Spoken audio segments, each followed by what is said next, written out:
Eh bien, nous revoilà. Wouh, un peu d'ambiance là. Wouh. Nous revoilà pour vous jouer Un mauvais tour. Alors, chez vous, montez le son, installez-vous confortablement dans votre canapé ou dans le métro parisien avec les bras qui puent là. Oh, ouais. Laissez-nous vous guider dans le monde marinier. Ça veut rien dire. Monde maritime. Monde maritime. Alors, je vais présenter mes camarades, les mêmes que d'habitude, mais cette fois-ci, je vais vous présenter un peu à la manière de la boxe. Laissez-moi faire, je suis un professionnel. Il nous a préparé un truc. Ah. Bon, c'est court, hein, c'est pas... Oh, Tel mais mec, voilà. il faut- Tu t'auto-sabotes dès le début. Ouais, Non, mais ouais. c'est pour faire le faux modeste. Ouais, ça me- Oh, bah. Et je vais commencer, pardon, normalement on commence par les femmes. Je suis une femme. Oui. Mais je vais commencer par... non, papa, oubliez ce prénom. Par cet homme. À ma droite, celui qu'on surnomme l'homme venu du Pérou, qui parle espagnol aussi bien qu'il change de caleçon. L'amoureux du théâtre et des mots. L'homme aux réponses bien ciselées, mais attention à ne pas s'endormir sur ses lauriers. Le maître des quiz, j'ai nommé Christian.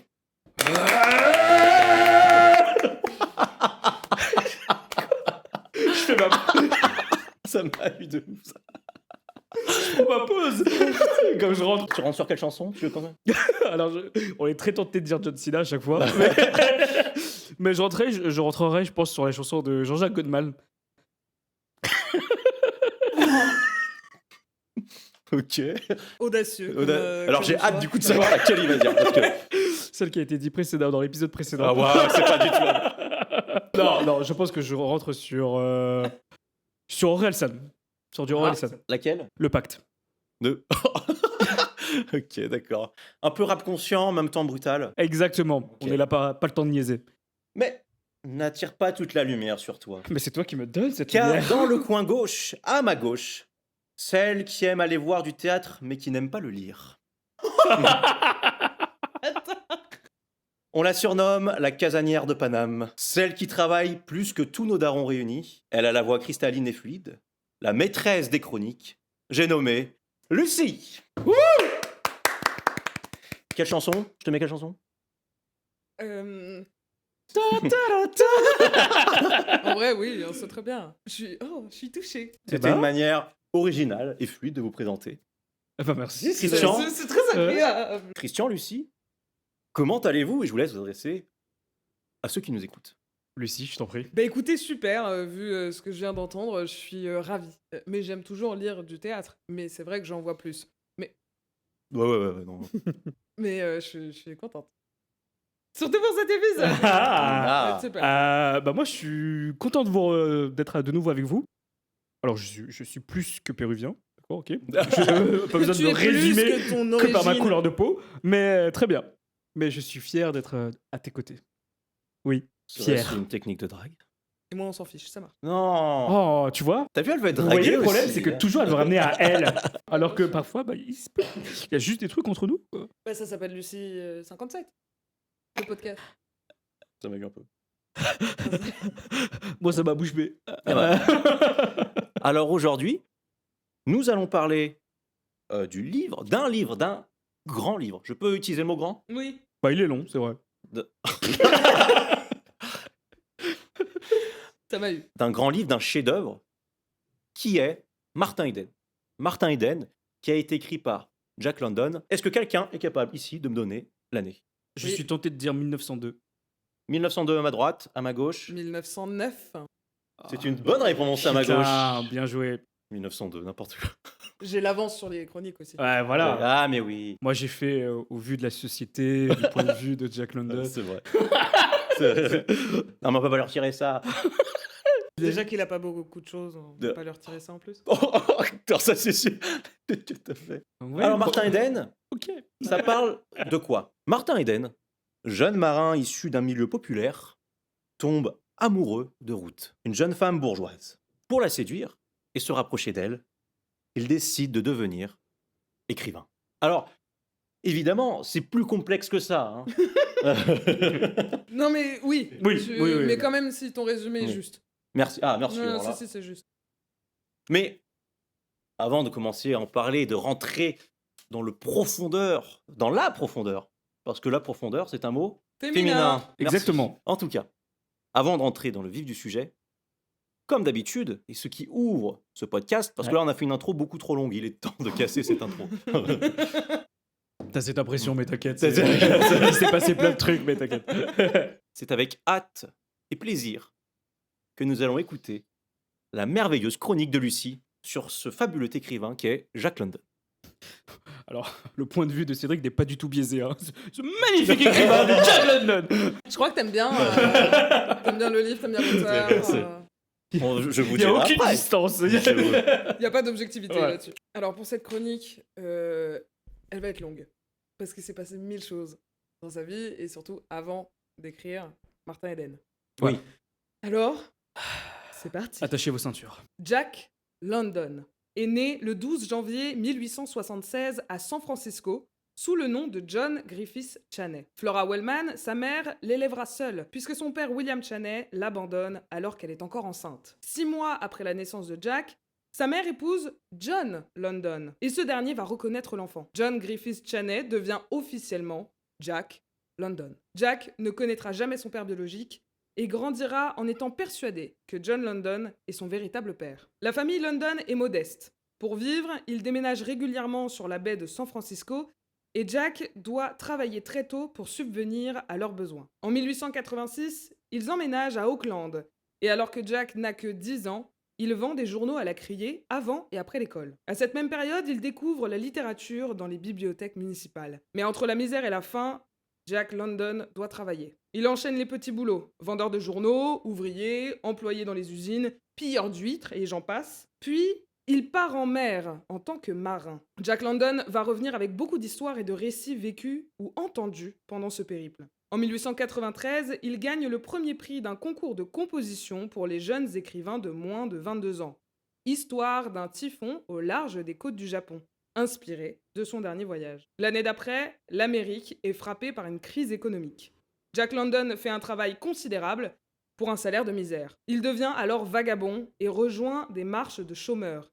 Il traverse les États-Unis en train, sera arrêté et passera 1 mois en prison pour vagabondage avant de revenir à Auckland. Il reprend des études, écrit et fait parler de lui grâce à ses qualités d'orateur. Il rencontre les Applegarth, une famille bourgeoise, et tombera fou amoureux de la fille, Mabel. Grâce à elle, il rencontre du beau monde. En 1896, il adhère au Parti socialiste américain et va réussir l'examen d'entrée à l'université.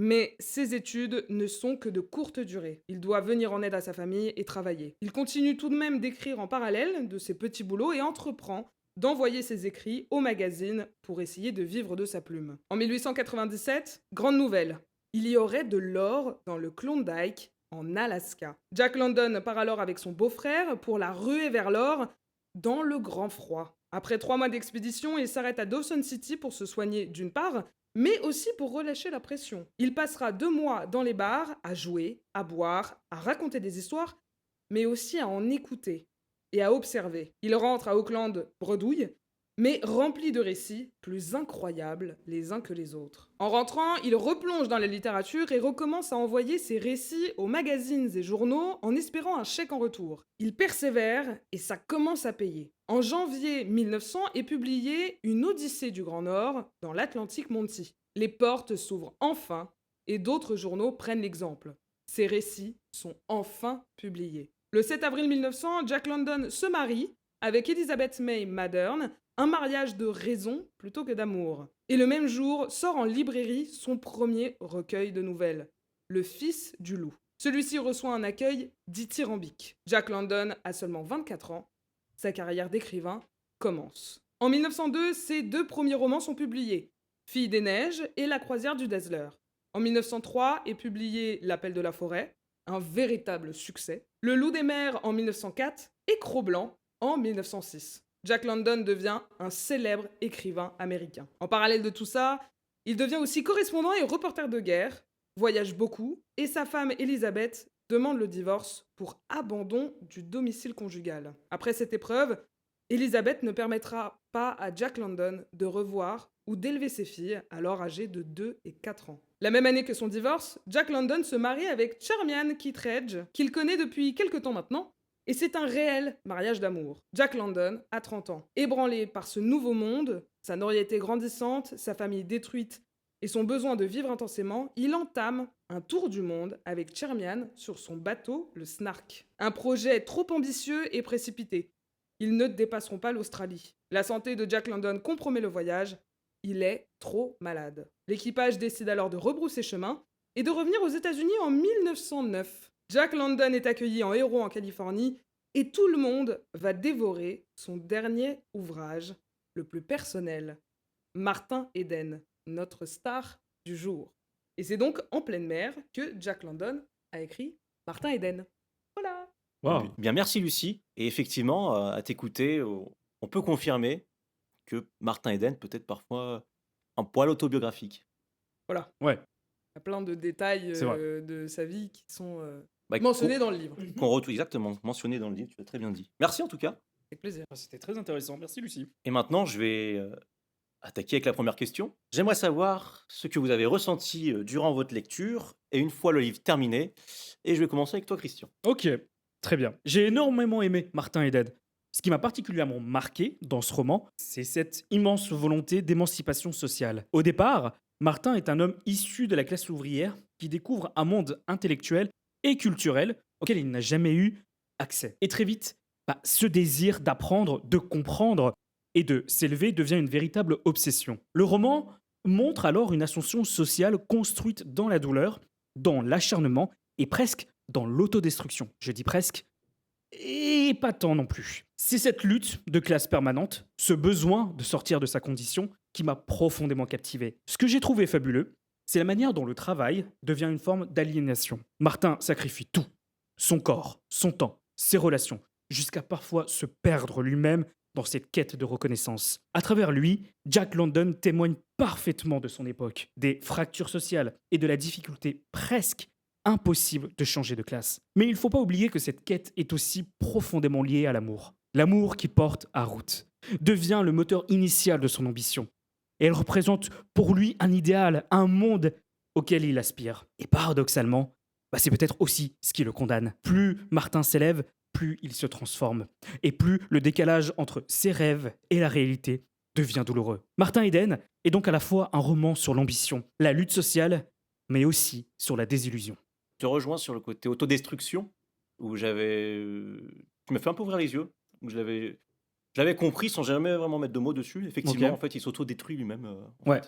avec tout ça. Et donc, c'est assez juste d'utiliser ce mot. Ouais, c'est vrai, cette obsession de vouloir atteindre cet objectif lui détruit fondamentalement et profondément. Donc, c'est validé de ton côté. Oh oui, pour moi, j'ai adoré ce roman. Ah, J'ai trouvé ça vraiment captivant. J'ai été embarqué dans ce navire et je n'ai plus jamais c'est accosté. le bateau.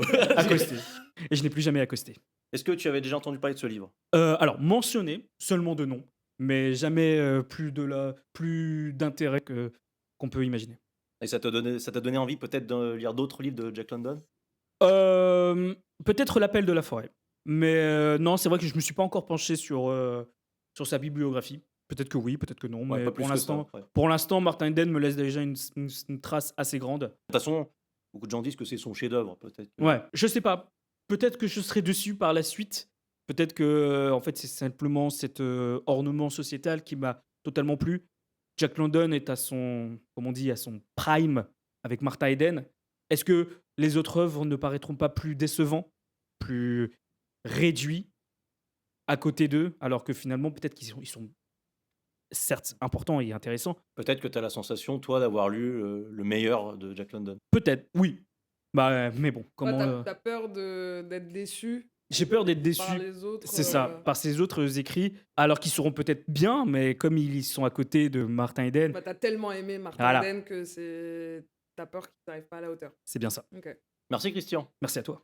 Lucie, Ah ouais, non Bon, mais quand tu veux enchaîner. Non, oui, je vais enchaîner, mais c'est tout ce que tu as dit sur ce livre. Sur ce livre, tu as un peu tout regroupé. C'est très pertinent ce que tu as dit. Oui, tiens. Voilà, Ok, je tenais merci. à le dire, c'est très très pertinent et je suis assez d'accord avec toi sur tous les points. Et quand tu le disais, tu avais la niaque, donc ça se sentait que ça sort du cœur. Ce livre, il a une aventure C'est une aventure. Le livre, il est... Waouh. Euh, Waouh. Ouais. Waouh. Déjà, Martin Eden, je connaissais de nom, mais très, très, très, très, très loin. Vraiment très loin. Sans le podcast, t'aurais jamais eu la curiosité. Ah non, jamais. Jamais. Jack London, moi, ça me disait rien. Ok. Peut-être vite fait L'appel de la forêt. Et encore. Ouais. C'est juste le nom. Cro-Blanc, je connaissais pas non plus. Enfin, Ok. voilà, alors que c'est L'appel de la forêt, Cro-Blanc et Martin Eden. C'est les grands de Jack London, quoi. Mhm. Et donc, Martin Eden, je l'ai lu dans une situation assez particulière. Je l'ai lu en même temps que ma mère. Mais on l'a vraiment lu chapitre par chapitre ensemble. Enfin, on était au même niveau à chaque fois, sur 2 éditions différentes. Donc moi, j'avais lu celle de Lithos, toi, t'as lu celle-ci. Exactement, Lithos Motif. Et on a aussi l'autre édition, du coup, qui est Folio Classique. Donc toi, t'as lu la Folio Classique. Et c'était très intéressant aussi, je pense que j'en reparlerai sur la recommandation de ce livre, c'est 2 traductions très différentes. Donc ça nous permettait de faire aussi un parallèle. Qu'est-ce que tu as compris du chapitre, c'est quel point de vue, parce qu'il y a vraiment des phrases qui changeaient drastiquement. Et aussi de le lire avec quelqu'un m'a permis aussi de plonger dedans, parce qu'au tout début de l'histoire, j'ai eu vraiment, vraiment du mal. D'accord. Vraiment, j'ai eu un switch au chapitre 9. Il y en a 45 ou 46, selon les éditions. Il y a vraiment un moment où j'ai eu un tournant. J'en parlerai justement dans la deuxième question. Mais à partir de ce moment-là, j'ai été totalement embarquée dans l'histoire et en fait, Enfin, je suis vraiment tombée dedans. C'était tellement immersif que ça devenait mon quotidien. Bon, il y a aussi le truc du podcast où voilà, j'ai fait aussi mes recherches. On devait lire le livre, on était dedans pour préparer le podcast, mais ça m'a mais pris comme rarement les livres me font ça. Tous les thèmes abordés sont pertinents, mais de dingue. Il y a énormément de choses. Le livre est d'une richesse impressionnante, Très généreux. très très très généreux. Ouais. Et c'est ce qu'on se disait avec ma mère, bisous maman si tu passes par là. C'est qu'il est tellement dense et tellement prenant que nous, on avait besoin. Au bout d'un moment, on se disait, bon, t'es à quel chapitre? Ok, bon, bah je t'attends, parce qu'il faut qu'on en parle. Ah oui, d'accord. Ok. On avait besoin d'extérioriser, autant qu'elle que moi, on avait besoin d'en parler. Ah oui, mais du coup, toi, t'en penses quoi à ce moment-là? Mais du coup, qu'est-ce que t'as compris? Et moi, je suis pas d'accord avec elle, ou je suis pas d'accord avec lui. Enfin, c'est... Ouais. Moi, Besoin d'extérioriser un peu. Ah ouais, Ouais. grave. Vraiment, je pense heureusement que je ne l'ai pas lu seul. Parce que j'ai vraiment aussi switché à ce chapitre 9, mais parce qu'à un moment, on a lu ce chapitre ensemble. On a vraiment fait le distinguo aussi sur la traduction. Et là, j'ai compris l'intérêt de l'histoire. Et c'est pile à un moment aussi où l'histoire prend un tournant assez intéressant, enfin, qui m'a intéressé en tout cas. C'est une aventure. Je me rappellerai toujours de l'endroit où je l'ai lu. À Ouais. quel moment, quel sentiment j'ai eu à ce moment-là, qu'est-ce que j'ai pensé à ce moment-là, ou sur quoi ça m'a fait réfléchir. Donc tu as réussi à transformer cette lecture en valeur émotionnelle presque. Ah ouais, oui, oui, clairement. Ouais. C'est devenu une expérience, pas juste une histoire. Il y a un truc social qui est assez dingue. Et je pense que ce serait super intéressant de le lire à différents âges. Oui. Parce Ouais. que à certains âges, tu vas te focaliser sur tel thème, et en fait, 5 ans plus tard, ou l'année d'après, tu vas t'intéresser à autre chose. Et même sur nos avis sur les personnages, sur le personnage de Martin Eden, sur le personnage de Ruth, sur leurs actions. Est-ce que tu es d'accord, pas d'accord? Est-ce que tu comprends, est-ce que tu comprends pas? Enfin, Sur nous, Brice aussi. Brice, Ouais. ouais, totalement. Voilà, il y a plein de très belles choses. Et j'ai vu, je me suis intéressée sur la vie de Jack London pendant que je lisais le livre. Et donc, je pense qu'aussi connaître la vie de cet auteur m'a permis aussi de me rattacher à lui, dans le sens où vraiment il y a des choses qui sont quasi autobiographiques, Oui, oui, bien même sûr. s'il l'a totalement nié à sa sortie. Mm. À la sortie du livre, il a dit non, non, c'est absolument pas autobiographique. T'as quand même des traits où c'est tellement ancré. De là, Bon, t'en parles vachement bien pour pas l'avoir ouais. vécu. Ouais, c'est en ça. fait. Il y a plein de détails magnifiques sur sa façon de penser. On est sur une évolution on suit l'évolution d'une façon de penser de quelqu'un Oui. et son évolution de classe sociale et de la recherche d'une certaine reconnaissance, certes, mais d'un certain bonheur ou d'un certain réconfort qu'il n'atteindra jamais. Et il y a aussi cette information, c'est pour ça que je le disais à la fin de ma chronique, que Jack London l'a écrit en mer. Il l'a écrit sur son bateau. Ouais. toujours assez 1000 mots par jour. Et en fait, au bout d'un moment, j'étais en train de m'imaginer, lui, en train d'écrire ces mots-là Ouais. sur le bateau. Et ça a une valeur super particulière parce qu'il l'écrivait à la main sur son bateau. Là, maintenant, on est plus sur Enfin, j'imagine plus les écrivains écrire sur leur bureau avec un ordinateur, voilà, et le taper, et retracer, machin. Non, lui, il était en pleine mer en train d'écrire, quoi. Ça C'est rajoute 1000 mots encore par plus de jour. goût, quoi. Ah Ouais. bah, ça Ouais. rajoute un petit charme. Ouais. C'est sublime. Moi, j'ai été embarquée de dingue. Mais au début, c'était dur. Mais c'est, je pense, cette peine que j'ai encore de lire. Mm.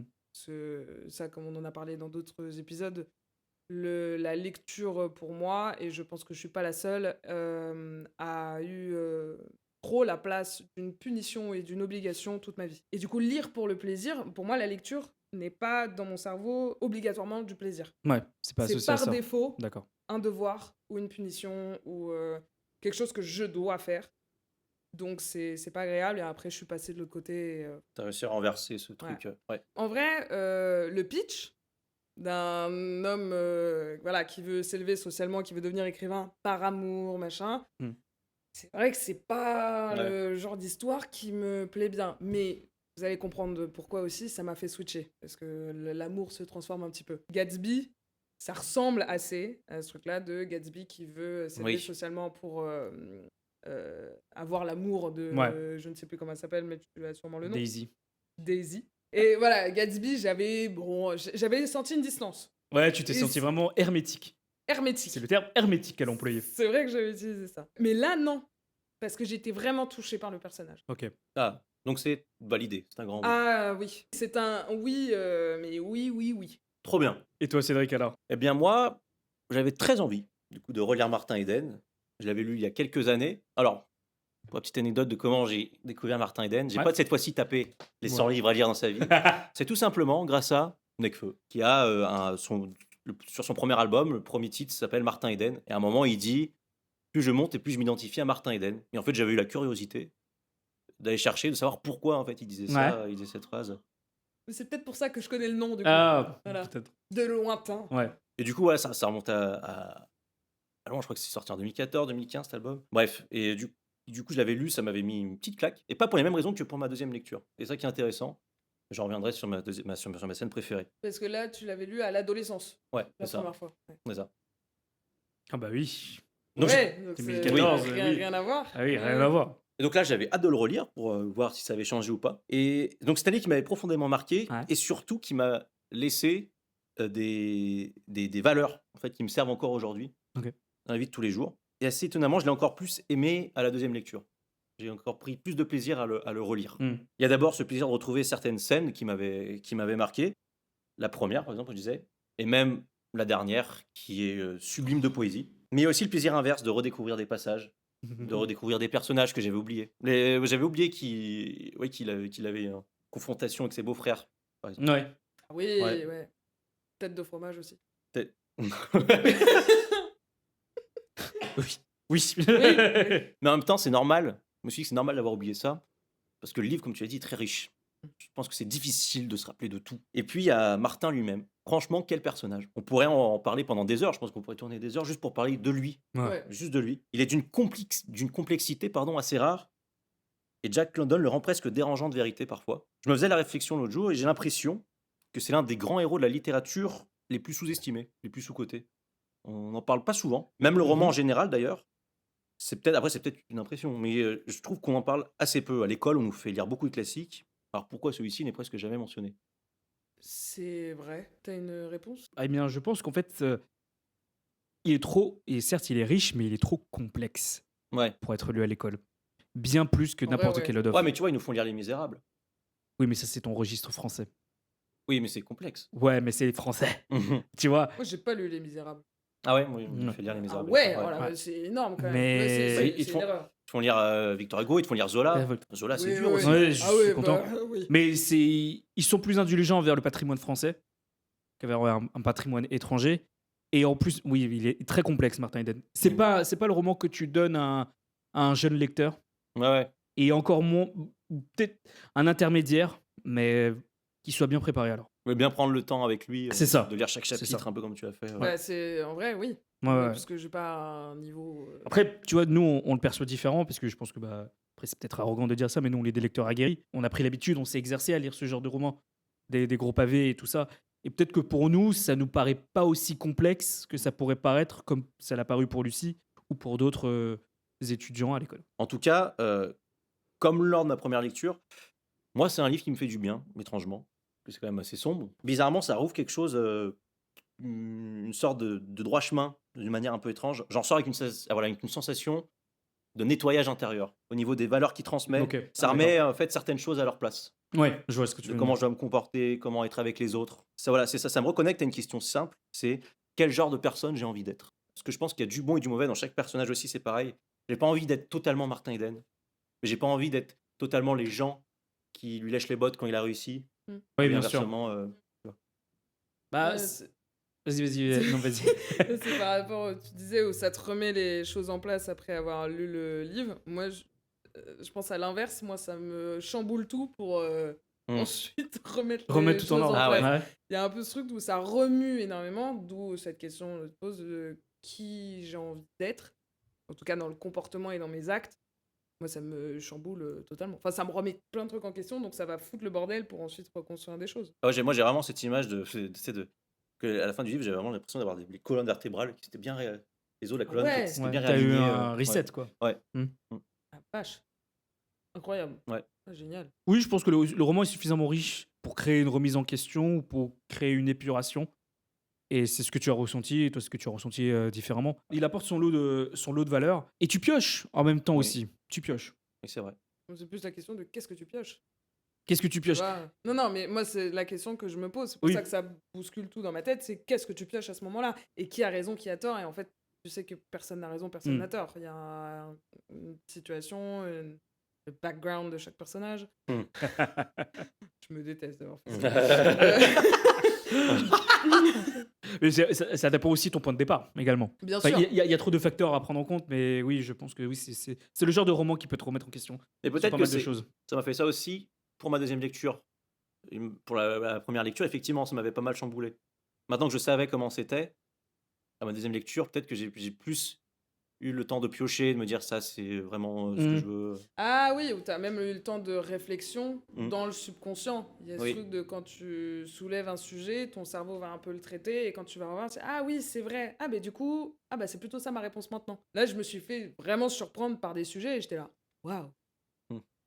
D'accord. Ouais, tu D'accord. l'es pris en pleine face, quoi. Ah ouais, Mm. ouais. Ah non, mais il est brutal ce livre. Hein. Oui, Pour moi, il est dans assez une certaine brutal, mesure, hein. oui. Sur l'âme humaine. Ouais. Il y a des phrases qui sont mais fracassantes. Mm. Et pas forcément que de Martin Eden. Ouais, il est intransigeant, c'est pour ça que je lui dis, c'est pas un roman qu'on peut mettre facilement entre des jeunes lecteurs. Oui, non, c'est sûr. Ouais. C'est sûr. Bah après, je me dis, peut-être qu'aux États-Unis, ils l'étudient. Ah oui. Peut-être, Ah oui, je pense. peut-être. Peut-être que c'est un roman de lycée, peut-être. Je sais pas, je pourrais pas te le dire. En vrai, les deux versions là, Folio Classique ou Lithos, Lithos ça allait. Hein. Cette traduction-là, Mm. ça allait. Folio Classique, quand je lisais certaines phrases de cette version-là, Ouais. j'étais là. Ouah, il y a plein de mots que je connais pas. Ok. Parce qu'aujourd'hui, des Américains, ils font un podcast comme nous sur Les Misérables, ils disent non, mais c'est impossible qu'en France, ils étudient Les Misérables. Oui, j'entends ce que tu veux me dire. Ouais. En vrai, les sujets, il est jeune à ce moment-là, donc pour moi, c'est pas quelque chose de. Bon, jeune lecteur, oui, mais jeune lecteur, pas dans le sens jeune sur la Non, pas sur l'âge. lecture, Ouais. mais plus l'âge. Ah, tu Moi, tu je pense penses que c'est plus l'âge. plus l'âge? Bah, il y a vraiment un truc de vie, de travail, Ouais. d'études supérieures. Enfin, genre à 14 ans, tu dis ça. Mm. C'est un peu plus compliqué, je trouve. Je vois. Tu peux t'intéresser à l'amour Mhm. et à cette envie d'aller au-dessus, en classe sociale, je parle. Mais après, sur les études, sur le travail à la blanchisserie, tout ce truc de sa vie et cette ascension qu'il a, je trouve qu'il faut vivre un minimum, Oui. dépasser le Ouais. lycée pour comprendre toutes ces subtilités. Par Mm. contre, du coup, à cet âge-là, tu peux prendre ce qui te touche. Ouais. Il y a forcément des choses que tu vas moins adhérer, comme nous à 25 ans. Hein. Je peux te dire que si on relit ce livre à 40, on va pas le voir de la même façon. Et c'est sûr, évidemment. Donc, pour moi, c'est pas inaccessible non plus. Ok. Je trouve ça plus accessible qu'un Zola ou Les Misérables. D'accord. Ouais, je suis d'accord. Ouais, pour le coup. Je crois qu'on peut passer à la deuxième question. Du coup, je vais commencer par toi, Lucie. Moi, j'aimerais savoir quel est ton passage, ou une phrase, une action qui t'a le plus marqué dans ce livre. Alors donc, le chapitre 9. Le chapitre. Le chapitre 9 qui m'a fait passer d'un je n'aime pas ce livre à j'adore Martin Eden. C'est vers le chapitre 9 où il avait commencé déjà à écrire, enfin voilà, il l'aime, ça on le sait. Mais on a quand même le point de vue de Ruth de temps en temps. Même dans le premier chapitre, c'est Ouais. déjà dit. On voit le point de vue de Martin Eden qui aime déjà Ruth Mhm.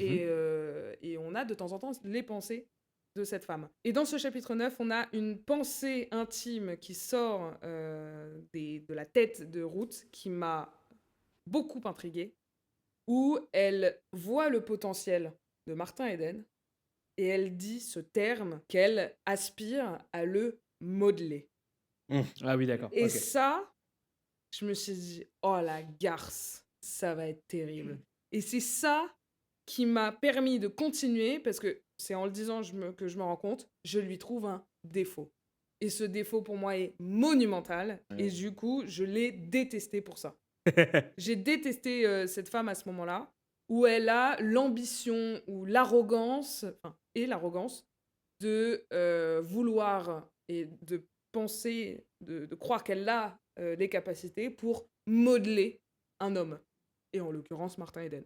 Je l'ai tellement détesté à ce moment-là. Et je me suis dit, ouf, on a un amoureux aveugle et une femme qui ne l'aime pas pour le moment et qui veut le modeler. Mm. Je me suis dit, ok, il y a un problème. Il y a un danger qui se Ouais. prépare et là, j'ai envie de voir où ça mène. D'accord. Waouh, giga intéressant. C'est ça qui m'a fait switcher. Surtout que le personnage de Ruth est tout aussi intéressant. Surtout même jusqu'à la fin où tu sais pas au final si c'est. Parce que c'est facile de lui en vouloir, mais elle est aussi sous l'emprise de ses parents. T'es là et tu dis qui je déteste en fait. Est-ce que c'est elle vraiment? Est-ce que c'est elle? Est-ce que c'est le niveau social? Est-ce que c'est ses parents? Est-ce que c'est... Puis quand elle revient, tu te dis ah ça y est, elle a compris machin. Tu te dis mais c'est trop facile de revenir. Et puis en fait il y avait ses frères. C'est son frère qui l'a ramené. Ouais. Je sais plus quoi penser de cette fille. Ouais. Mais ça, c'est le premier truc où tu te dis, ouh. Elle est pas si parfaite qu'on la. Mm. qu'on la Ouais, et désigne. puis j'avais peur tout de suite pour Martin Eden. Mm. Je voyais plus ce truc de finalité, d'histoire d'amour optimiste, genre, ouh, ils s'aiment à la folie, Ouais. nanana. Ça me gave. Mais là, de voir ça... Ok, d'accord. Moi, j'aime pas les histoires d'amour dans les... J'aime pas les histoires d'amour. Nah. Nah. Il y a de la subtilité, il y a de la nuance. Nah. Mais voilà, quand c'est trop aveugle et quand c'est trop parfait, j'aime pas ça. Ouais. Et là, je voyais ce défaut et je me suis dit, est-ce qu'elle va réussir ou pas? D'accord, ok. Et est-ce qu'il va le voir? Surtout. Ouais. J'ai surtout pensé à lui en me disant, est-ce qu'il va le voir? Est-ce qu'il mérite ça? Est-ce qu'il va s'élever? Est-ce qu'il va y avoir un décalage à un moment? Et je veux voir ça.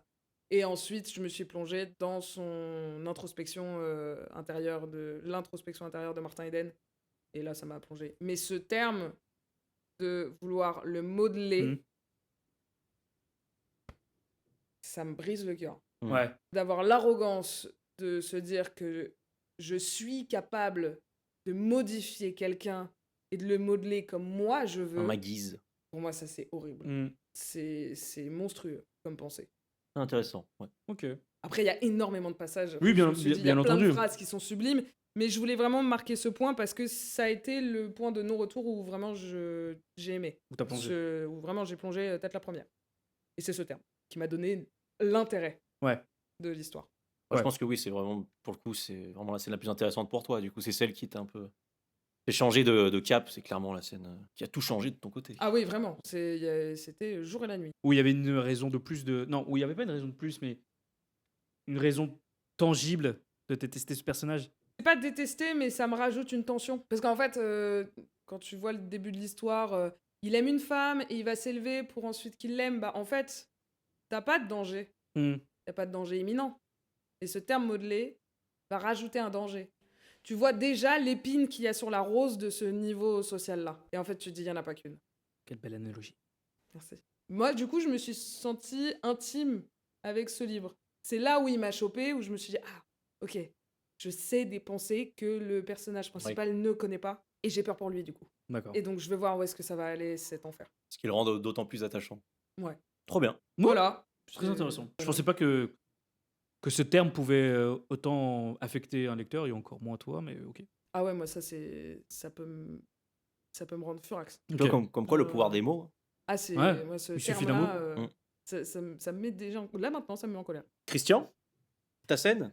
Oui, ma scène. Alors, mon passage préféré, c'est toute la période où Martin travaille à la blanchisserie. Si je dois vous faire une remise en contexte, Martin a déjà commencé à écrire, il a plus d'argent, il se dit qu'il doit être de nouveau repartir en mer en tant que marin. Ça ne le plaît pas énormément, mais bon, il faut bien manger pour vivre. Et au moment où il s'apprête à y aller, eh ben, il tombe sur quelqu'un qui lui propose d'aller à une blanchisserie plutôt qu'en mer, et ça lui rapportera également de l'argent. Et Martin accepte. Et ben moi, j'ai trouvé ce passage extrêmement fort parce qu'il met parfaitement en exergue l'aliénation par le travail. On voit Martin progressivement écrasé par cette existence répétitive et épuisante. Ce n'est pas seulement une fatigue physique, même si elle est omniprésente, mais c'est aussi un épuisement mental. Le travail devient une machine qui use l'homme, qui l'abrutit presque, jusqu'à lui retirer le temps et l'énergie nécessaires pour penser, lire ou simplement même de rêver d'autre chose. Et c'est précisément ce qui rend ce passage si puissant. Martin possède une immense envie d'émancipation intellectuelle. Il veut apprendre, écrire, s'élever socialement et culturellement. Mais cette aspiration est constamment rattrapée par sa condition d'ouvrier. Jack London montre alors quelque chose de profondément injuste.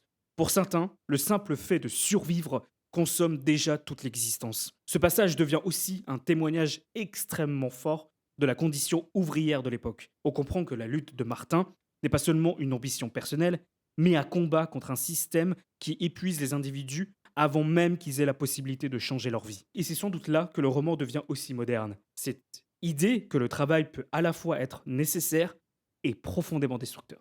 C'est vrai que ce chapitre, ces passages-là, c'est très marquant. C'est Moi, très je marquant. Je m'en souvenais très bien de ces passages à la blanchisserie. Il Et est- t'es fatigué déjà pour lui. Il est mort. Ah ouais.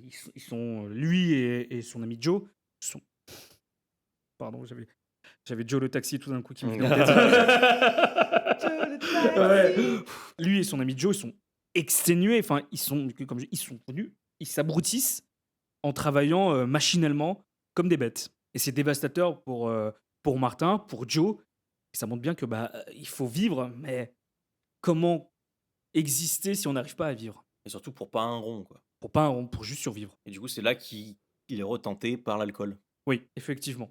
Et il replonge. Qu'il n'arrive plus à maintenir son rythme. Parce que c'est aussi marquant parce que on a déjà eu avant dans l'histoire toute cette partie où il se met une discipline de dingue, de dormir 5 heures par nuit et que déjà dormir, lui, ça l'agace parce qu'il aimerait juste travailler, enfin C'est une perte de lire, temps. écrire. Pour lui, c'est une perte de temps de dormir. Il ramène ses bouquins, il ramène son truc, enfin, il veut étudier et arriver à la blanchisserie, il y a un reset C'est qui ça. se fait, mais contre son gré, comme Joe qui va boire tous les samedis soirs parce que Il faut se libérer décompresser, de la semaine. Et il faut oublier ce qui se passe, quoi. Et ça me rappelle après d'une phrase de Joe quand il le recroise plus tard. Où Ah oui, il vers lui la fin du dit, bouquin. vers la fin du bouquin. Avant, je buvais comme une bête parce que je travaillais comme une bête. Et Mhm. maintenant, je bois comme je suis maintenant. Je suis libre, donc maintenant, je bois plus. Ouais. J'ai la liberté de boire, donc en fait, je bois beaucoup moins. Ça montre, comme tu disais, un abrutissement total. Et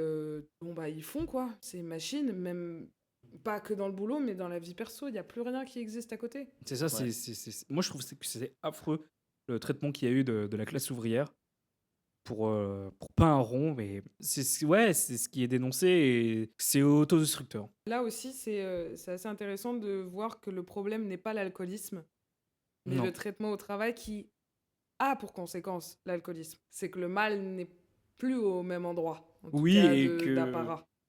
l'alcoolisme ce n'est plus la maladie, mais c'est un symptôme. Ouais. On voit de ce qui se passe. Ouais. Bien sûr, c'est super intéressant, même comme tu disais, ils peuvent plus rêver, parce que tellement qu'ils dorment profondément et tellement ils sont assommés, Ouais. que en fait le dimanche, quand ils décident de rester, il fait que dormir toute la journée. C'est juste une prison dans leur tête, quoi. Bah, surtout si ton seul plaisir, c'est l'alcool, au final, Ouais. la vie, compliquée, quoi. Bah, C'est une ça. déchéance. Mm. Et toi, Cédric, alors? Le passage qui m'a le plus marqué est assez court. Il se situe, moi, à la fin du chapitre 42. Donc à ce moment-là, Martin est au plus bas. Il est profondément dépressif, il n'a plus goût à rien, et le monde qui l'entoure le dégoûte. Ça pose là-dessus, mais c'est terribles. C'est pas ça, Mm. ces lignes à lire. Mm. Il le dit jamais, il le mentionne jamais, Jack London. Mais Martin Eden est en totale dépression, plus, Oui. plus, Oui, quoi. Ouais, oui, c'est oui. c'est de la Là, dépression. on peut clairement dire Ouais. dépression, même si en effet, il le mentionne Jamais. jamais. Mais les lignes qu'il écrit suffisent à Wow. comprendre. Mais peut-être parce que, en fait, alors c'est intéressant, mais peut-être que la dépression, enfin, la maladie de la dépression n'existait pas. Enfin, n'était pas N'était reconnue. pas à connue, ce- Ouais, ouais. n'était pas. n'était pas reconnue à cette époque. En tout cas, il va pas bien du tout. Et il recroise alors, à ce moment-là, Lizzie Connolly, une ancienne connaissance. Elle vient du même milieu que lui et elle est amoureuse de lui. Elle a tout de suite été attirée par lui. Martin, lui, n'est pas indifférent, mais là, il est trop abîmé pour aimer. Il est écœuré des relations humaines. Je vais juste vous lire le petit passé. Je peux lire Ouais, le bien petit sûr, passage, bien ouais. Bien sûr. C'est vraiment pas long. Il la prit dans ses bras et l'embrassa. Il sut à ce moment que sur ses lèvres, la jeune femme avait posé le baiser le plus vrai qu'un homme eût jamais reçu. Mon Dieu, sanglota-t-elle, je pourrais mourir pour toi. Je pourrais mourir pour toi. Elle s'arracha brusquement à lui et monta les marches en courant. Il sentit ses yeux se mouiller un instant. Et cette scène m'a bouleversé. Les quelques mots qu'elle lui laisse m'ont totalement, intérieurement, ça m'a blessé comme pas possible. Mhm. Et il s'est passé quelque chose d'intéressant avec ce passage, c'est que je ne m'en souvenais pas du tout. J'étais complètement passé Ah à ouais. côté lors de ma première lecture. Et les années sont passées. Entre-temps, j'ai vécu une histoire d'amour qui m'a fait découvrir une tristesse très profonde.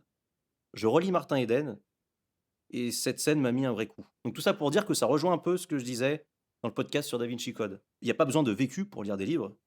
Être un humain suffit. En revanche, il faut avoir vécu pour lire des grands livres. Avoir connu des bonheurs intenses, avoir connu des moments de tristesse profonds. Je trouve que ça permet d'apprécier, de comprendre les livres classiques, les grands livres classiques. Et ça s'acquiert avec le temps. Pas quand tu as 11 ans et demi. J'ai ressenti toute la souffrance de Lizzie à ce moment-là. Ce cri du cœur, tout l'amour qu'elle porte pour Martin, qu'elle contient en elle et qui d'un coup explose. Je peux mourir pour toi. C'est sublimement écrit et c'est pour ce genre de passage et de description que j'adore Jack London et qui font de lui l'un des meilleurs écrivains que cette terre ait connu. La description tient en quelques mots et raconte avec des mots simples la souffrance d'aimer.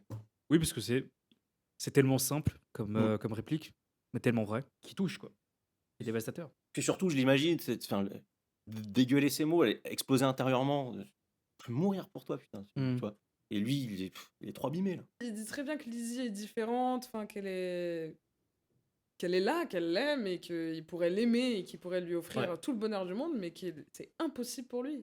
Quand j'ai relu cette scène, je me suis dit, mais putain, mais je suis passé à côté la première fois, quoi. Et donc, je pense que voilà, c'est comme je dis, je pense que ça rejoint ce que j'avais dit. Et j'avais pas assez de vécu à ce moment-là pour la comprendre, et puis, je sais pas. Mm. J'ajouterais peut-être une petite nuance sur ce que tu disais de il faut avoir du vécu pour lire des grands livres.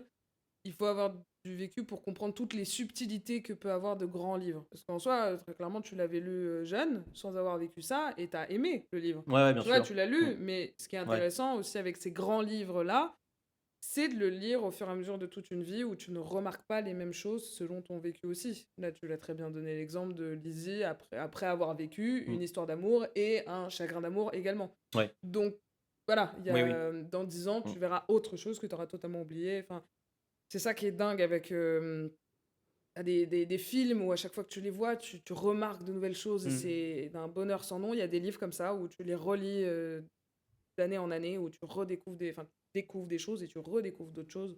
Et c'est ça qui est sublime. Et le livre de Martin Eden en fait partie. Oui, c'est vrai, oui. Oui, C'est c'est bien peut-être de cette trouver le- subtilité-là, ouais, de certains passages. Ouais. On est sur 3 passages totalement différents, Oui, quand même. Oui, qui raconte des choses totalement différentes. qui sont marquants à leur manière. Et ça prouve bien content. que, voilà, que l'œuvre est tellement vaste et riche. Est-ce que toi, Christian, tu recommanderais ce livre? Eh bien, moi, je le recommande vivement parce que c'est un roman profondément humain, intense et encore incroyablement moderne malgré son époque. Je le recommande d'abord pour sa manière de traiter la lutte des classes et le désir d'émancipation sociale. À travers Martin, Jack London montre toute la violence d'un système où l'on doit se battre non seulement pour vivre, mais aussi pour avoir le droit de penser, de créer et d'exister autrement que par le travail. C'est aussi un roman fascinant sur l'obsession. Au départ, Martin veut simplement s'élever intellectuellement, apprendre et devenir digne du monde auquel appartient Ruth. Mais peu à peu, cette ambition devient une quête presque destructrice. Et c'est précisément ce qui rend le livre aussi puissant.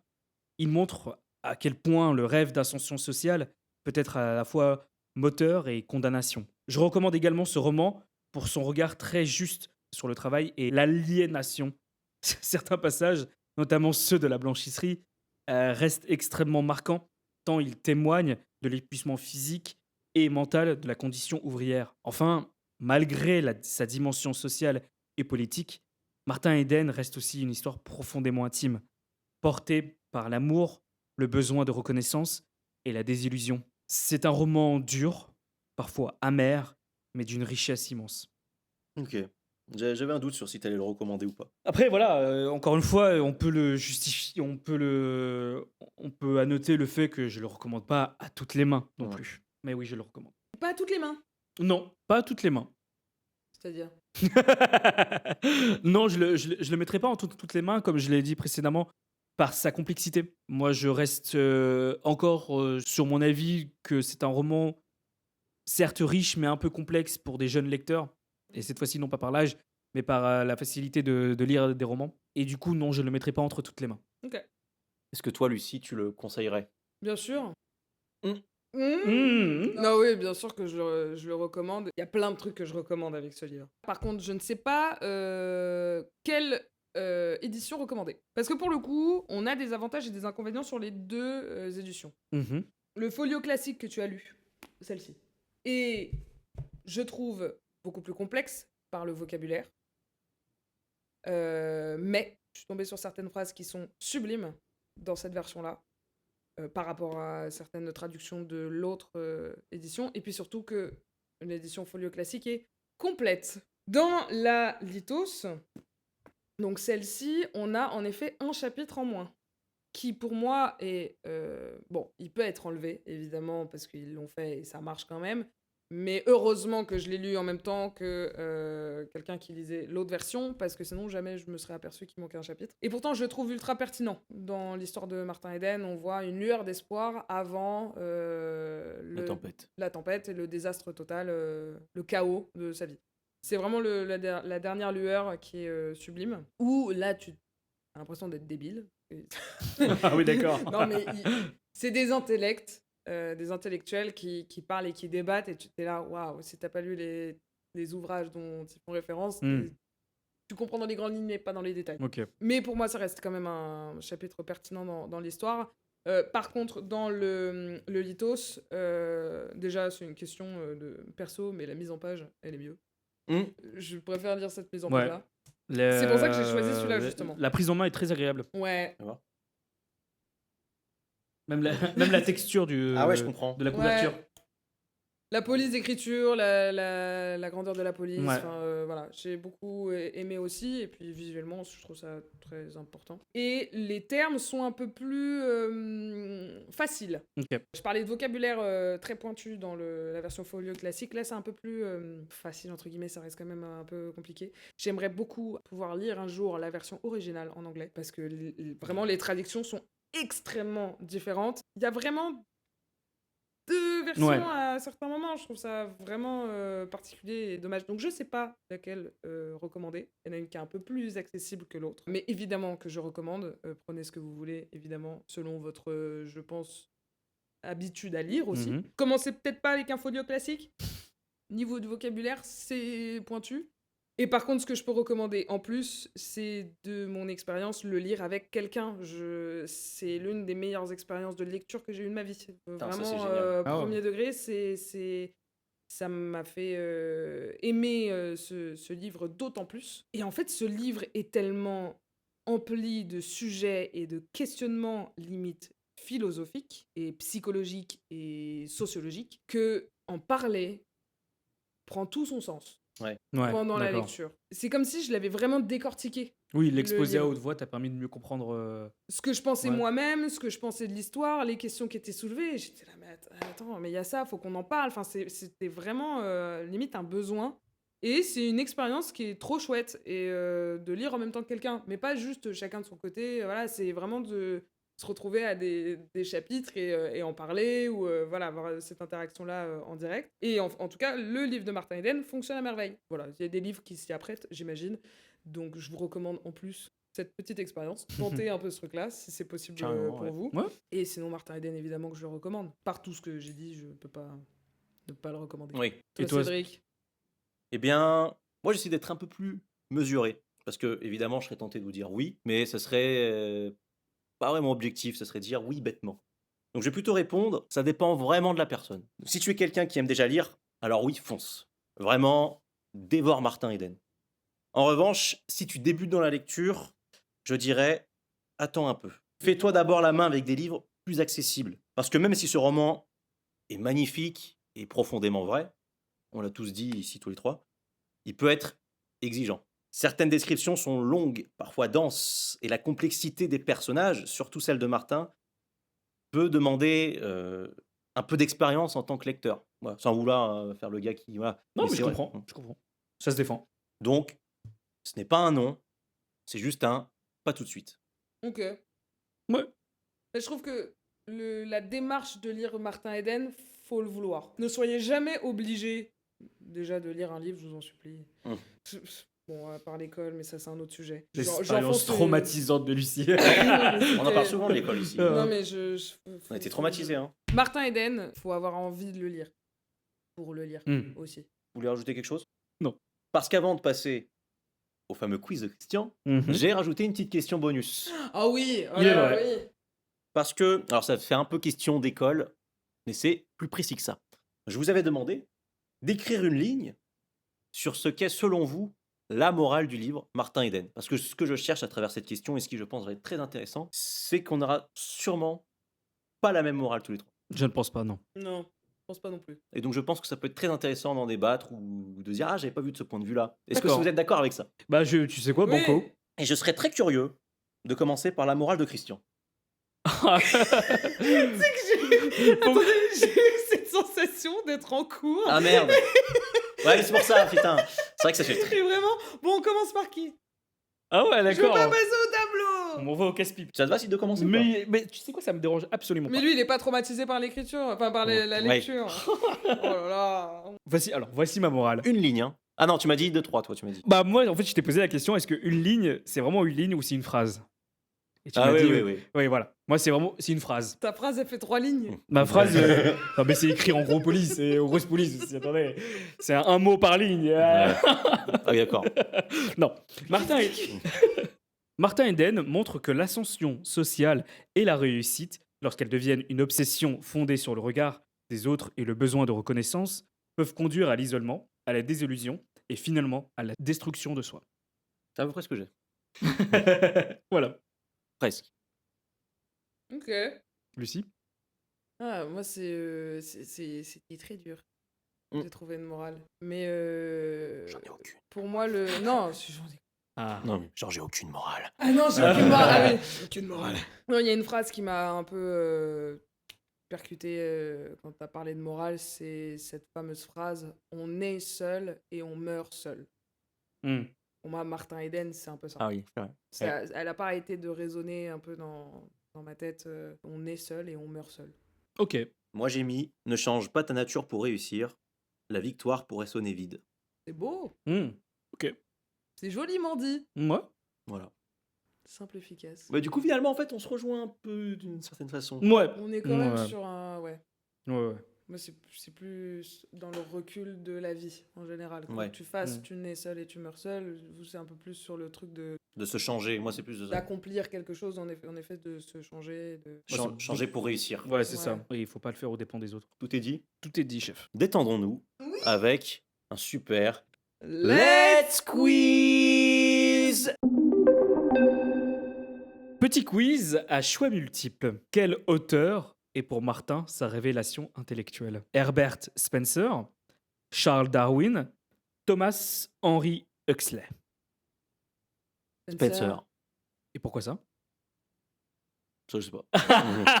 Et ben en fait, c'est de son œuvre Les Premiers Principes, qui est le darwinisme social, même si certains aiment l'appeler, qu'ils n'aiment pas trop ce nom et qui préfèrent le spécialisme. En fait, c'est une théorie de l'évolution appliquée à la société qui démontre d'une certaine manière une sélection naturelle pour les aptes et les inaptes. Et voilà pourquoi Martin se voit comme un individualiste. La sélection naturelle, la loi du plus fort. Mhm. Très bien. Contre qui Martin se battait durant son enfance? Tête de marron? Tête de fromage? Tête de poire? Tête de poire. fromage. Tête de fromage. Tête de porc, c'est marrant. Tête de poire. Tête de fromage. Tête de fromage, eh oui. Où est-ce que Martin alla sans arrêt pour mettre en gage ses affaires?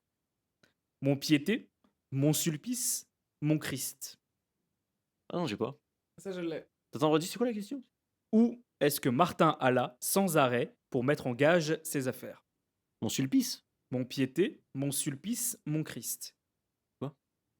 C'est le mont de piété. Mon putain, je me rappelle pas du tout de ça. Ça existe parce que justement, je comprenais pas ce terme de engager sa bicyclette, engager son costume. Je comprenais pas. Et en fait, à l'époque, tu mettais en gage. Imaginons, tu ramènes ta bicyclette qui vaut $40. Et ben, tu donnes ta bicyclette au mont de piété qui va garder ton objet, mais par contre, il va te donner du coup la moitié de sa valeur. Donc, Ok. imaginons $20. Et ensuite, tu pourras la récupérer. C'est pas comme vendre, tu vois, c'est juste mettre en gage, c'est je te la prête, tu me donnes un peu d'argent, et dès que j'ai un Ouais, peu bien. plus d'argent, je vais le récupérer avec des taux d'intérêt. Ouais. Et donc, ça s'appelle le mont de piété. Et ça se faisait vraiment à l'époque. Et Même encore maintenant. même encore maintenant. Très bien. Voilà. Comment se nomme le poème de Brisden? De Brisden. Brisden. Brissenden. Brissenden, pardon. L'incrédule, l'éternel, l'éphémère. L'éphémère. C'est l'éphémère. L'éphémère. Où souhaite se rendre Martin à la fin de l'œuvre? Tahiti? Angleterre? Italie? Tahiti. Ah oui, Tahiti. Tahiti. Mm. Et voilà, c'est tout Merci pour moi. Christian. Merci, Christian. Eh ben de rien. Et on peut donc passer directement à la deuxième partie. Jingle.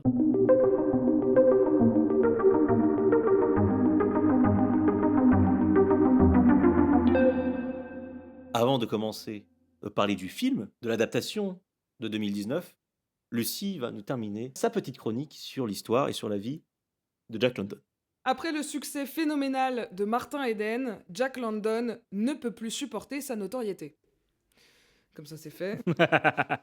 Comme ça, c'est fait. Il a le projet de construire un ranch à Glen Helen, un projet qui représente à merveille le rêve américain, mais aussi celui d'une vie plus simple, un retour à la nature. Malgré le travail au ranch et ses problèmes de santé, Jack London continue d'écrire, notamment La croisière du Snark, écrit en 1911, qui relate son expédition maritime, ou encore John Ballercorn, Le cabaret de la dernière chance, en 1913, qui traite, entre autres, de son alcoolisme et de sa vision pessimiste de l'existence. Le couple London va vivre des épreuves très difficiles. La perte d'un enfant, Joy, quelques heures après la naissance, puis une fausse couche de Charmian qui anéantit leur espoir d'avoir un jour des enfants, et un incendie foudroyant qui détruira leur maison, toute fraîchement construite, puisqu'ils allaient s'y installer le lendemain de l'incident. Jack London va se réfugier dans l'alcool, les médicaments et la morphine, pendant que Charmian se battra corps et âme pour leur ranch et le bonheur de son mari. Jack London meurt le 22 novembre 1916 à Glen Helen à l'âge de 40 ans. La cause de la mort reste incertaine et débattue. Insuffisance rénale, surdose accidentelle de morphine ou encore suicide. Jack London, c'est 50 ouvrages en 16 ans, un chevalier errant de la littérature, l'homme aux 1000 métiers et aux 1000 vies. Il a écrit « La fonction propre de l'homme est de vivre, non d'exister. Et je pense qu'on sera tous d'accord sur ce point, c'est un homme qui a vécu. » Ouais, ça m'a mis les frissons. Et donc, petit point du coup aussi sur la vie de Jack London. Là, je vous ai fait, malgré la chronique, la première qui était assez dense, j'ai énormément coupé sur sa vie. Mais vous pouvez retrouver un documentaire pertinent de 1h30 sur France TV qui relate toute sa vie. Et voilà, vous avez des romanciers et romancières qui commentent aussi sa vie. Vous voyez un peu les secrets d'écriture de tous ses livres. C'est très très pertinent. Et il y a beaucoup d'infos que j'ai omis. Squeezé. Voilà, pour que ce soit un peu buvable. Bah ouais, faut que ce soit digeste. Voilà. Merci Mais au moins, pour vous cela. avez le contexte. Merci Lucie. Bien. Parlons maintenant du film, qui est donc sorti, je l'ai dit juste avant, en 2019, qui est un film italien réalisé par Pietro Marcello. Et ça se passe dans quelle ville? Naples. Oui. Bravissimo, Christian. Qui veut donner son avis sur le film? Allez Cédric. Allez, Cédric. Cette fois-ci, c'est toi qui commence. Est-ce que déjà, t'as déjà vu une adaptation de Martin Eden? Parce que ça fait partie d'une des adaptations, parce qu'il y en a Exactement. beaucoup. Il y en a beaucoup. Il y en a beaucoup. Aucune. C'est la première C'était la première. et que tu as vu exprès pour le podcast. Exactement. Ok. Je te laisse la main. Je n'ai pas aimé cette adaptation de Martin Eden. Alors pour commencer, le fait que l'histoire... Enchaîné parce que Allez. plus le film avançait, plus j'allais de déception en déception. Non, je rigole. Tout va bien se C'est passer. le mec qui pleure. Alors, par où commencer? Le fait que l'histoire soit transposée en Italie, à Naples, ne m'a pas vraiment dérangé. Au contraire, les décors collent assez bien à l'image que je me faisais des quartiers populaires d'Auckland. Et visuellement, on reconnaît tout de suite que c'est un film italien. Vous savez, ce petit grain Ouais. d'image. Non, mais oui. Ce petit grain. grain. Je vois totalement. Vous voyez ce que je veux dire? Oui, Ouais. oui, oui, oui. Ouais, ouais. Et le début est même assez réaliste, même si j'ai trouvé un peu rapide. Par exemple, la première scène dans le livre, qu'on a dans le film, c'est très rapide. Mais le film commence pas au même endroit. Il ne commence pas au même endroit. Mais c'est surtout la suite qui m'a posé problème. Ce qui m'a vraiment déçu, c'est la partie où Martin devient un auteur reconnu. Je n'ai pas compris certains choix de mise en scène. Et quand je dis certains, je parle de tous. Son apparence qui change. Sa coupe de cheveux. Qu'est-ce que c'est? Ses dents très abîmées. What the fuck? Tout ça m'a sorti du film. Et j'ai même eu l'impression que ces choix rendaient les acteurs moins justes, moins crédibles. Le personnage de Lizzie, lui non plus ne m'a pas convaincu. On est très loin de celui du livre. Et pour Martin, c'est peut-être ce qui m'a le plus dérangé. À certains moments, je l'ai presque trouvé antipathique, voire désagréable. Là où je l'imaginais surtout complexe et profondément humain. Je pense par exemple à l'un des derniers repas qu'il a avec le père de Ruth Et le juge. et le juge. Ah oui, beau passage dans le livre. Ou dans le livre, c'est Mm. super, et puis bah, il se contient tout de même. Là, il est juste méchant, quoi. Le seul personnage, du coup, qui m'a semblé fidèle à ce que j'avais en tête, à peu près, c'est celui de Ruth, qui s'appelle Elena Orsini dans le film. J'ai bien dit à peu près. Donc, pour conclure, une adaptation décevante que je ne reverrai probablement pas. Voilà. Ça donne envie, hein. Ah bah grave. Moi, est-ce que ça vous a pas dérangé, là, quand il devient connu, là, ces changements capillaires, ces dents dégueulasses qu'il a d'un coup, là? Moi, j'ai pas compris pourquoi ils ont fait ce choix-là. Mais bon, Pour montrer que le temps est passé, bah, c'est ça que je... Ouais, mais dans le livre, il n'y a pas eu besoin de ça. peut-être que, en fait, je pense que c'est pour montrer que combien même il réussit dans le domaine sociétal, il a une belle maison, il est affubulé, mais lui, la personne, est en train de se détruire. Mais quand bien même ce choix n'est pas forcément bon. T'en penses quoi, toi, du film? Bah, je pense qu'on a le même début, Cédric. On a tout à fait le même début.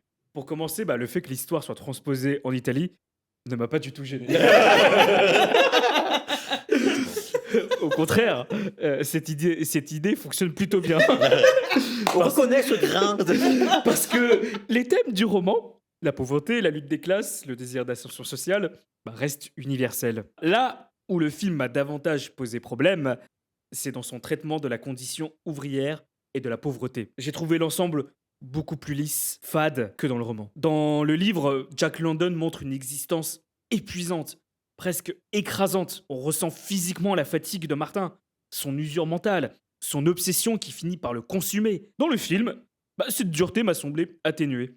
Je n'ai pas réussi à voir Martin souffrir autant que dans le roman, ni ressentir pleinement sa déchéance, son ascension progressive, ou même ce côté obsessionnel qui faisait, selon moi, toute la force du personnage. Bien sûr, les coupes sont inévitables dans une adaptation, mais ici, j'ai eu l'impression que le récit était presque trop ciselé, trop condensé, au point de perdre une partie de la violence sociale et psychologique du livre. Et puis, il y a la fin, qui m'a complètement sorti du film.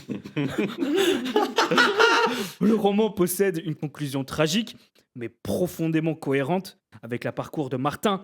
Cette adaptation prend pour moi une direction presque hors piste, qui s'éloigne trop de ce que faisait l'essence du personnage et du récit original. Au final, j'ai trouvé le film intéressant sur le plan esthétique, mais beaucoup moins puissant émotionnellement et socialement que le roman.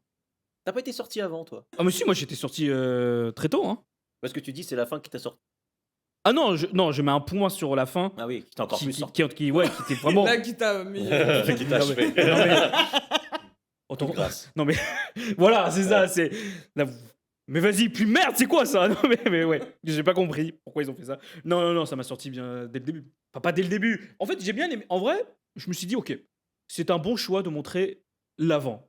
Juste le peu d'avant qu'il y a avant le début du roman. Bon, ça, pourquoi pas. Ça- Oui, cette amourette avec Lizzie. Oui, qui voilà. renforce un peu ce Ça, truc-là. pourquoi pas. Ok, d'accord, ça, c'était pas très dérangeant et ça montre où il évolue, où est son point de départ. Mais après, c'est n'importe quoi. Hmm. Et même, j'ai rien contre l'acteur, mais je l'aurais pas pris lui. D'accord. Parce que je voyais Martin beaucoup plus bourru, plus costaud, et du coup, ça faisait de lui un nounours quoi, face à Root. Et là, Moi, ça beaucoup m'a moins. pas tant dérangé, ça. Ouais, mais la description qu'on faisait de lui, surtout dans les bagarres où il participait, ça montrait vraiment un gros gaillard, quoi. Et là, bon, c'était un mec grand, légèrement svelte. En plus, Ok. selon Root, il a un coup. Mais ouais, c'est vraiment le stéréotype de bande dessinée de marin que tu peux voir. Enfin, c'est le gros mec comme ça, costaud. Et pas là. Bon, Pourquoi pas? pourquoi Moi, pas. ça m'a pas tant dérangé. Bon, moi, je te dis que ça m'a dérangé, D'accord, d'accord. d'accord, Après, tu fais d'accord, ce que tu veux, mais pas. Ok. Comme tu disais au début, hein, c'est vraiment un combat de boxe. Ah. Et toi, Lucie, T'as alors? fini? Ouais, j'ai fini. Non, Ok. waouh. Et Ça y toi, est, Lucie? t'as fini? Et toi, Lucie, alors? Ouais, bon. Adaptation. Bon, c'est un teaser du livre. Non, mais Cette phrase est top. Allez, bien. En J'ai vrai, vu la bande-annonce. Quoi. c'est un teaser Ouais. du livre. Bon, par contre, je fais quand même un point sur, tu l'as dit, ce grain. Ce grain, là, je me suis dit, par contre, l'image est magnifique. Ouais, Ça, pour ouais, le coup, esthétiquement, ouais, ça va. j'étais, mais je sais pas, c'est une Mm. esthétique qui me touche. Ça, c'est La, typique italien. la colorimétrie et le grain d'image, j'ai trouvé ça doux, Ouais. j'ai trouvé ça beau. Mais du coup, ça lissait toute l'histoire. Et ça survole tous les thèmes, enfin, tous, je sais même pas tous, mais ça survole les thèmes que Jack London travaille, en tout cas dans le livre. Toute la complexité des personnages, pas le temps. Tout ce qui pour moi est essentiel, le tiraillement de chaque personnage, pas le temps. Cette fin, bon, toute la poésie de la Oui. fin, je parle vraiment de toute la fin, cette dernière phrase, on l'a pas. L'acharnement de Martin Eden, on l'a pas. Ouais, moi, C'est j'ai pas vu sa survolé, déchéance. Ouais. Non, non, Ouais. non. Il y a quelques éléments qui ont été pris du livre, mais sa chambre, sa chambre, moi je la voyais mais pouilleuse, Ouais. de dingue, et Et même, minuscule. franchement, c'est acceptable. Au mètre carré. Ouais, Mhm. le mètre carré est Ouais. acceptable. T'as Sinon, la fenêtre qui a vue sur le champ, alors qu'il me semble, Ouais. moi je l'ai imaginé sans fenêtre du tout, ou alors un tout petit truc. Ouais, je pense Qui que peut c'est même juste pas ouvrir. C'est un truc rectangle comme ça, tout en haut. Ouais, ou un truc où il a pas de vue Ouais. du tout, et puis comment c'est décrit dans le livre, il y a assez de descriptions sur sa chambre en plus pour montrer que c'est vraiment étriqué et que voilà, il essaie de tout mettre et qu'il y a que ses livres qui prennent le dessus. J'ai pas vu la pile de récits qui ont été refusés par la presse. Il y a plein de choses qui ont été manquées. Je l'ai trouvé plutôt comme une comédie romantique dramatique, qu'en fait il fait ça que pour l'amour de Ruth. Ruth est parfaite et elle l'aime. Elle a pas de défaut du tout dans le film. Quand il se revoit, il retombe dans ses bras. Ça m'a énervé, ouais, ça. c'est vrai que c'est chelou. Ça m'a énervé parce que j'étais là. Bah non. Bah non. Non, dans le livre, justement, il y a vraiment ce truc de. Elle le prend dans ses bras et Et lui, lui, il est il comme est ça. vraiment très statique et il veut pas, quoi. Il n'y arrive pas. Là, il se serre tout de suite dans les bras. J'étais là, bah alors, vous avez rien compris de la complexité du mec. Puis surtout, il est en couple avec Lizzie. Ouais, mais en couple, même dans le livre, il est pas en couple. Bah, c'est ça, en Non, fait, non, c'est ça qui me c'est dérange. ça. C'est que, Il a justement, des gens il est autour trop de mal lui. pour aller en couple. Là, ça va, en fait. Oui, enfin, c'est traiter la dépression d'une grossièreté sans Ouais. nom, traiter, pareil, comme tu disais, la classe sociale ouvrière très lisse, Trop. trop lisse.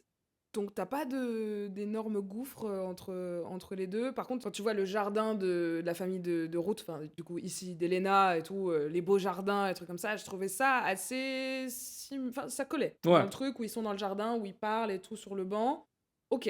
La rigueur. Allez. En vrai, voilà, parce que c'est joli. Parce que c'est les machin. citismes, à la rigueur, ok, Ouais. d'accord. C'est Ouais. bon, on est sur ce niveau social-là, ok. Mais moi, je pense que c'est vraiment un problème de temporalité. Genre, on est dans les années 70, plus ou moins, là, dans cette adaptation. Je crois Ah bon 70-80. Non, Bah, il y a la télé, hein. Ouais. Il y a la télé en couleur. t'as raison.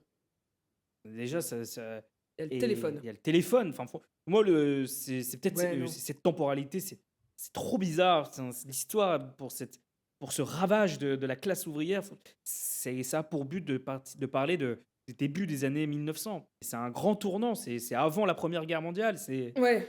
Il y a tout ça à Et prendre même en compte. dans le contexte historique aux États-Unis, on est sur un essor, mais de dingue. Et c'est la révolution industrielle. Voilà, genre, juste, c'est la révolution enfin, industrielle, c'est- c'est le début de l'arrivée vers l'or. On a vraiment cette conception du rêve américain. Ouais. Tout le monde veut faire de l'entrepreneuriat, tout le monde travaille, tout le monde veut grandir. Enfin, il y a un essor de dingue et Ouais. ça grouille de partout. Là, c'est vrai que c'est dans un autre pays, une autre temporalité. Bon, voilà. J'ai trouvé que le film survolait la complexité du livre. Et la complexité du livre, pour moi, est la partie la plus intéressante de l'histoire. Ouais. C'est ça qui te fait réfléchir.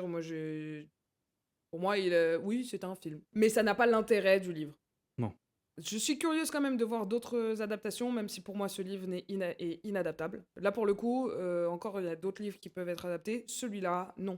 Oui, parce que c'est vrai qu'on critique beaucoup le film, mais attention, c'est pas simple. Hein. Ah non, c'est pas simple du tout, mais je pense que c'est pas ça. impossible. Mais je pense qu'on. Ou peut-être que si, mais c'est un film de 3 heures. Pour voir toutes les subtilités du livre et tout ce truc intérieur et Mm. interne, c'est très dans sa tête. Ouais. Donc, à part un truc expérimental, avec plein d'images, j'ai beaucoup aimé par contre, j'avais pas parlé dans le livre, toutes ces visions qu'il a, où il imagine, vous vous Ouais. rappelez la folie, où il a la fièvre, où il Ouais. mélange un peu tout ça, ou même il a la vision de lui d'avant, etc. Il y a dans le film, pardon, je viens de me rappeler, il y a dans le film. Oui, ces images. À la fin, où il le voit dans la rue, il se voit Ouais. lui-même dans la rue. Ah Et ouais. même à un moment, C'est assez représenté, mais ces images. c'est des parties du livre qui sont ultra cinématographiques et qui peuvent être plus expérimentales Ouais. qu'autre chose. Mais il faudrait. Je sais pas, pour moi, c'est pas adaptable ce truc-là. Martin Eden, c'est beau dans l'écriture. Vu qu'en plus, ça parle de quelqu'un qui écrit. Donc, il y a ce truc. Voilà. Mais pour le film, bon, la colorimétrie, c'est super. L'image, Super, j'adore. ça, oui. Ça, Mais top. je relève quand même un point positif. Moi, j'ai beaucoup aimé le personnage de Maria. Ah ouais. Même dans le film, je trouve c'est l'un des personnages qui a été au moins bien traité. La sœur Ouais. Non, Non. La portugaise, sa logeuse. Ah putain, oui. Ouais, Ouais. je trouve qu'elle. C'est elle- vrai qu'on n'a pas parlé d'elle Ouais. du Ouais, tout. moi, je trouve qu'elle a été super Ah oui. bien traitée, en tout cas, dans le film. Oh là là. Ah oui, c'est vrai. En tout cas, mieux que n'importe qui d'autre. Super Et perso. Oui. ouais. Oh là là, mais quel personnage. Et touchant. super attachante. Par contre, dans le livre, elle a 7 enfants et là, elle en a 2. Ouais, Ou 3. 2. 2 ou 3, ouais. Bien joué, Christian, bien rebondi. Mais je trouve que, ouais, au moins, elle a été très bien adaptée. Moi, j'aimerais juste terminer en disant qu'on a souvent l'image de Sid Martin Eden. C'est une histoire d'amour, ce que tu avais un petit peu ressenti au début. Ouais. En fait, c'est pas que ça, voire presque pas du tout ça. Moi, j'ai vraiment sorti Ouais. l'aspect sociétal. Oui, moi aussi. Cette évolution personnelle et très intime Mm. et en même temps sociétale. Pour moi, l'histoire d'amour n'est qu'un prétexte C'est ça, c'est exactement pour ça. le sujet principal. Merci d'avoir pris ce livre au sérieux, en tout cas. Vous êtes prêté au jeu, d'être allé à fond. Bah, C'est à merci toi. d'avoir proposé ça. C'est vraiment une très très grande découverte. Je suis très contente. Ouais. Moi, je suis très content, j'avais un peu peur, je vous le cache pas. Je me suis dit, allez, on y va. Et bien maintenant, on peut passer aux recommandations. Si, Ouais. si vous le permettez. Bah, je ne veux bien pas forcer. sûr. Je ne veux pas forcer. Bah alors on le fait pas. Ah ouais, et ben Ah, merci, voilà. bon épisode. Fin de Non, cet épisode. non. Tchuss. Non. Moi, je veux recommander mon livre. On avait recommandé son on fait livre. quand même. Ok. Ah, ben- Non, Christian, nous t'écoutons pour ta recommandation qui t'a pris du temps. Effectivement, cette recommandation m'a pris... j'ai pris 2 semaines et demie à lire. C'est un Ouais. engagement. Ouais. Combien de pages en tout? 1600. C'est le Seigneur des Anneaux. En vrai.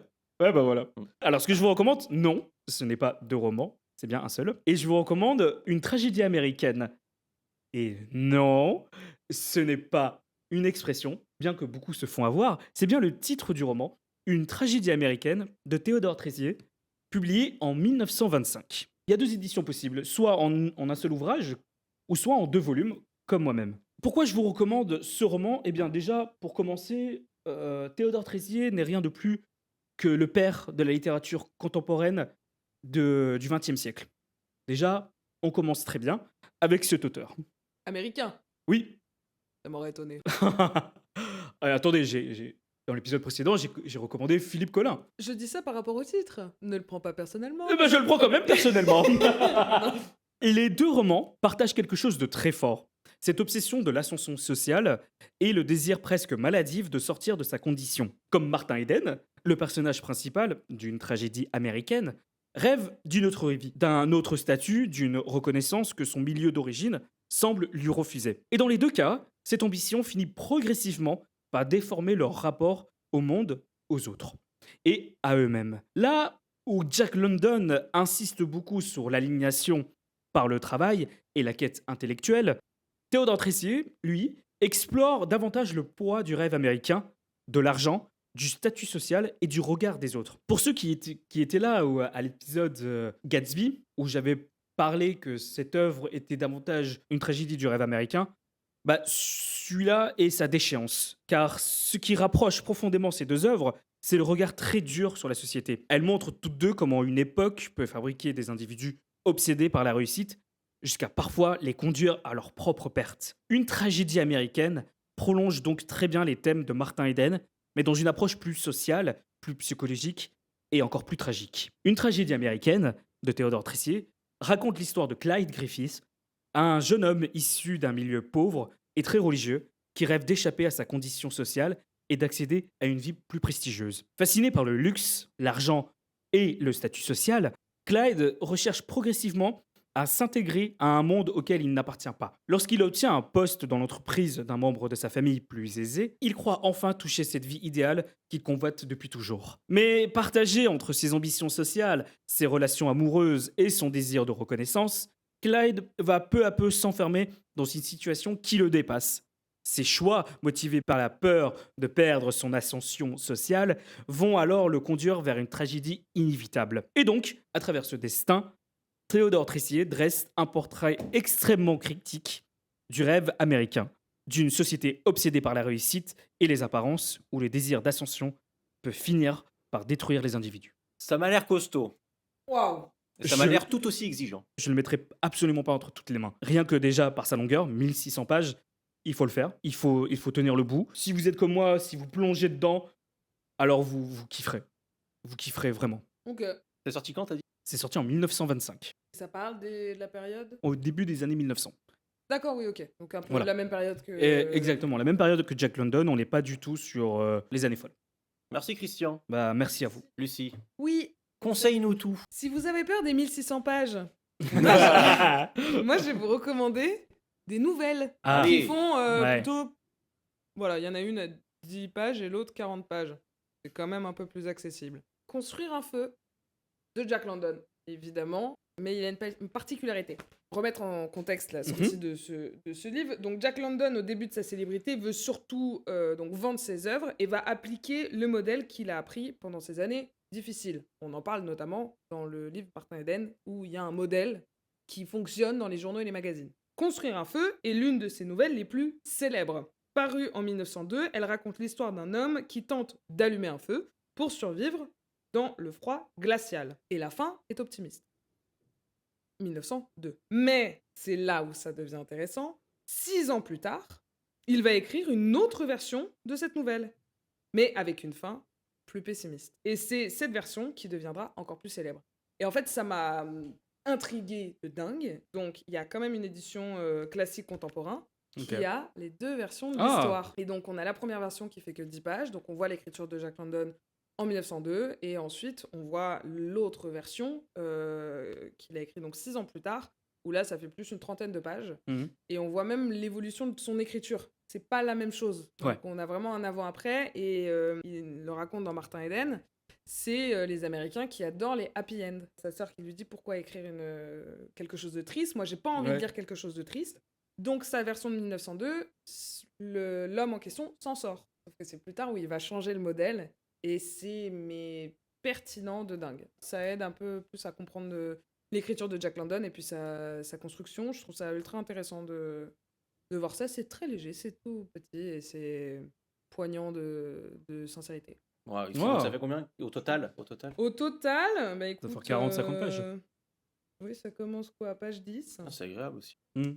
et ça se finit page 56, donc on est à 40 pages. Et c'est beau parce que, voilà, ils en parlent notamment dans le documentaire, c'est comme ça que je l'ai découvert aussi, ils en parlent dans le documentaire Ouais. sur France TV.